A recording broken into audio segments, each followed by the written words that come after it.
পাবনা সুজানগরে পল্লী সঞ্চয় ব্যাংকের প্রায় ১০০ গ্রাহকের অন্তত ১০ কোটি টাকা আত্মসাতের অভিযোগ উঠেছে ওই ব্যাংকের মাঠকর্মী বিশ্বজিতের বিরুদ্ধে।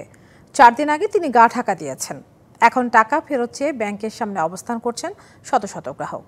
দ্রুত ব্যবস্থা নেওয়ার আশ্বাস দিয়েছেন ব্যাংক কর্মকর্তা। সিসি ফুটেজে দেখা যাচ্ছে পাবনা সুজানগরের পল্লী সঞ্চয় ব্যাংকের মাঠকর্মী বিশ্বজিৎ কুমার পাল এক গ্রাহকের কাছ থেকে 2% সুদে ঋণ দেওয়ার প্রলোভনে টাকা নিচ্ছেন। এভাবেই শতাধিক গ্রাহককে লাখ লাখ টাকা ঋণ দেওয়ার প্রলোভনে টাকা নেন তিনি। দীর্ঘ এক যুগের বেশি সময় ধরে টাকা জমা নিয়ে গ্রাহকদের আস্থা অর্জন করেন বিশ্বজিৎ। কারো কাছ থেকে 2 লাখ, কারো কাছ থেকে 5 লাখ, আবার কারো কাছ থেকে 26 লাখ সহ অন্তত 10 কোটি টাকা জমা নেন।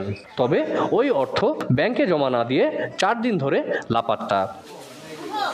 শাইনি চুলে এখন হবে সব হেয়ারস্টাইল। সিল্কোর দ্বিগুণ শাইনি চুল প্রতিদিন। টাকা আত্মসাতের বিষয়টি বুঝতে পেরে গ্রাহকরা রবিবার ব্যাংক ঘেরাও করে অবস্থান কর্মসূচি পালন করেন।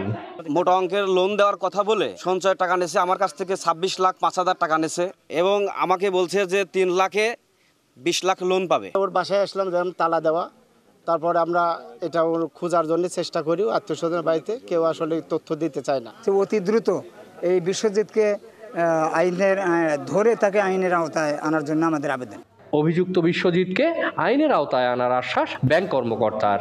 সাথে সাথে আমি থানায় জিডি করেছি, আমাদের ঊর্ধ্বতন কর্মকর্তাকেও আমরা জানিয়েছি। দায় এড়ানোর কোনো সবাই কাজ করতে বলতেছে যে আমি সর্বোচ্চ কাজ করতেছি এদের সাথে, আমি এটা শেষ না হওয়া পর্যন্ত ইনশাল্লাহ আমি সরবো না এদের কাছ থেকে। এই জিনিসটা উদ্ধার করার পর তারপর আমি এখান থেকে আমার সত্যি দাদা আমার এটা আমি সর্বক্ষণ লেগে আছি।